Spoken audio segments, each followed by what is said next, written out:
भाई साहब जवा जनपद से शुरू कर देता हूँ। अभी कुछ दिन पहले मीटिंग थी सेक्रेटरियों की, छत गिर के उनके सर पे गिरा, छत का एक टुकड़ा गिरा और उनको लगा और उनको ले जाके रीवा ले गए। सफाई तो इतनी अच्छी कि आप जैसे ही एंटर कहते हैं कि कम से कम एक जो द्वार होता है, दरवाज़ा होता है, साफ़ होना चाहिए। राइट हैंड लेफ्ट हैंड पे शौचालय बना है, कभी साफ़ नहीं होता। गंदगी के नाम में इतनी अंधेर है और पैसा बराबर निकलता है सफाई।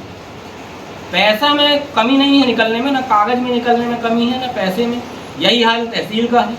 एसडीएम पीयूष भट्ट साहब हैं, उनका नाम है पीयूष भट्ट। तो अब इससे ज़्यादा मैं क्या बोल दूँ। जो उनके पास जाएगा काम कराने, उनको पहले दही पूछना है, उनको घी पूछना है, उनको ये पूछना है कि आपके यहाँ कौन सी सीजनल सब्जी अच्छी मिलती है, और फिर अगर बहुत आपकी पड़ गई तो कल लेते भी आइएगा, मैं बना के खाऊंगा। तो क्या एक एसडीएम को ये शोभा देता है कि काम के अलावा घी, दूध, दही, खोबा ये पूछे? किसी का काम होता है? आप लोग खुद हैं, पत्रकार हैं। गरीब मर रहा है, अपने फाट को लेके मर रहा है, अपनी ज़मीन को अपने नाम कराने के लिए मर रहा है कि मेरे बाबा के नाम ज़मीन थी, मेरे नाम पलटी कर दो।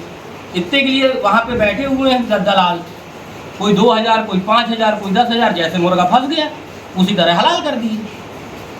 बिना पैसे के तहसील में कोई काम नहीं। अब तहसील में नियमित क्या दिनचर्या क्या रहती होगी? आप तो खुद जाते रहते हैं। 1 बजे मेरे ख्याल से 1 या 2 बजे तो एसडीएम साहब आते हैं। इसी तरह तहसीलदार साहब लोग 12 से 1 बजे तक आते हैं, और जो कि ऑफिस टाइम तो 10 बजे से है, और 4 बजे वापस चले जाते हैं। ये बता के भ्रमण में जा रहे हैं। जवा क्षेत्र का अगर भ्रमण कर रहे होते तो ये जवा क्षेत्र आज जवा क्षेत्र दिखता। भ्रमण अगर कर रहे होते तो कीचड़, नाली और गंदगी के अलावा है क्या जवा क्षेत्र में?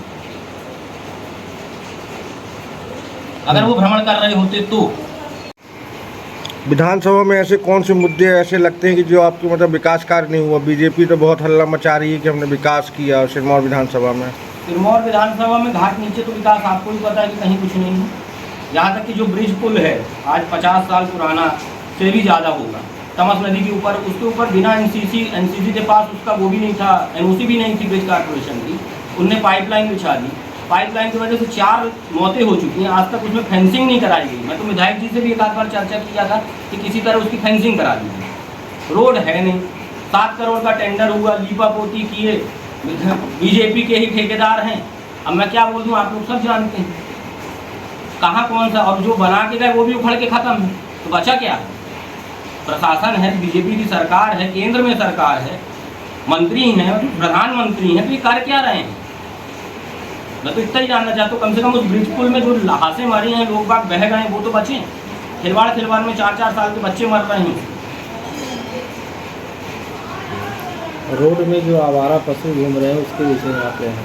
रोड में आवारा पशु घूम रहे हैं। मैं जनपद पंचायत जवा से जनपद सदस्य हूँ। मैं खुद हर मीटिंग में जाता हूँ। कम से कम नहीं तो मुझे लगता है कि आज की डेट में जवा जनपद में 80 से ऊपर गौशाला हैं। कुछ निर्मित हैं, कुछ संचालित हैं ऑन पेपर, कुछ 13 या 14 जो हैं बची होंगी जिनमें काम चल रहा है मेरे हिसाब से, क्योंकि सब में मैं नहीं गया हूँ। बाकी लगभग बन चुकी हैं। गाय मवेशियाँ रोड में घूम रहे हैं। तो इसको संचालन कौन करेगा? जब पैसा आता है तो सरपंच तो पैसा लेके बनवा दिया, संचालन कौन करेगा?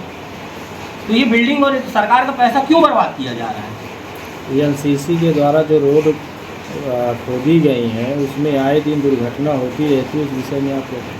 साहब आज 15 अगस्त है, और 15 अगस्त के दिन अभी 8 बजे हरदान मोड़ में गाय सीधे गिर गई। इनने एयर रिलीज वॉल्व बनाने के लिए जगह छोड़ रखी है। जहाँ जहाँ इनने रोडें बनाई, जहाँ जहाँ पाइप डाला, पूरी रोडें कॉम्पैक्टेड नहीं है। जीएसबी के बिना इनने पाइप डाल दी। इनको 50 के बाहर पाइप लगाना था, इनने 50 के अंदर लगा दिया। गांव में यही हाल है। जोना में लड़ाई हो चुकी है इस पाइपलाइन को लेके, पर एनसीसी पैसे वाले हैं, बड़ी फर्म है, मंत्री मिनिस्टर इनसे जुड़े हैं, कोई इनके खिलाफ बोलने को तैयार नहीं है। भैया आज आपने प्रेस कॉन्फ्रेंस रखी है, किन मुद्दों को लेकर आपने आज प्रेस वार्ता रखी है? मैंने प्रेस वार्ता इसलिए बुलाई है कि जो है जवा क्षेत्र की जो विकास है, खासतौर पे सड़क, नाली और पशु जो आवारा घूम रहे हैं, इन 4 मुद्दों को लेके, 3-4 मुद्दों को लेकर मैंने प्रेस वार्ता बुलाई है। क्योंकि यहाँ की प्रशासन किसी की सुन नहीं रही है। गाँव का हाल आप भी देख सकते हैं क्या है।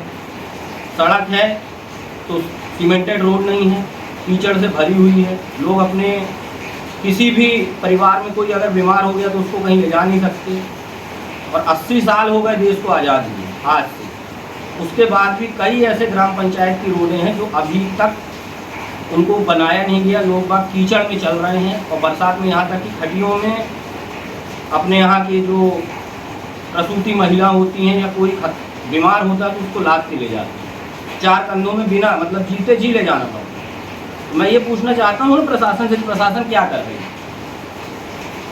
प्रशासन को लेकर अभी इसी मामले में विधायक का एक धरना जैसी खबरें अफवाह उड़ी, उस पर क्या चर्चा है? मुझे भी जानकारी प्राप्त हुई कि कल विधायक श्री दिव्यराज सिंह जी अनशन में बैठे थे जनपद में। अब मैं आपसे ये पूछना चाहता हूँ कि एक बीजेपी के विधायक, 3 बार के सिटिंग विधायक, 3.5 साल का उनका कार्यकाल जा चुका है, और उनको जब जनपद में जाके एसडीएम और जनपद सीओ और इनके खिलाफ अनशन में बैठना पड़ रहा है, तो मैं तो इसमें ये मान रहा हूँ कि बीजेपी का ये पोर्टफोलियो है कि जो करेंगे वो अपने से करेंगे, किसी भी विधायक को फ्री हैंड नहीं करेंगे। तो मैं तो ये मानता हूँ कि आज इस क्षेत्र का जो हाल है वो फ्री हैंड ना देने की वजह से जब विधायक जी को बैठना पड़ रहा है। तिरंगा यात्रा निकल रही है, तिरंगा यात्रा में निकलते निकलते क्या बात हो गई, क्या हुआ, क्षेत्र को लेके ही कोई ना कोई बात हुई होगी, उनने कोई डिमांड की होगी जो उनको कलेक्टर को बुलाना पड़ा, और जो कि कलेक्टर जिस दिन ज्वाइन किए थे तो उनने ये पूरी रीवा जिले को छोड़ के उनने जवा को पकड़ा था और बस बुक करके यहाँ आए थे। तो क्या तब उनको रोड नहीं दिखी, तब उनको अतरैला गांव नहीं दिखा, अतरैला बाजार नहीं दिखा? कलेक्टर साहब का नाम भी बहुत प्रसिद्ध है कि वो तो 1 सेकंड में नायक पिक्चर जैसे नायक पिक्चर में अनिल कपूर करता है तुरंत फैसला। तो मैं तो उनको वो मान रहा हूँ कि कलेक्टर साहब तुरंत निर्णय करेंगे, मगर अभी लग नहीं रहा है क्योंकि वो तो आज आए हैं ना, आप लोगों को भी तो पता होगा, जब वो अपनी बस से आए थे पूरे जिला प्रशासन को बस में बैठा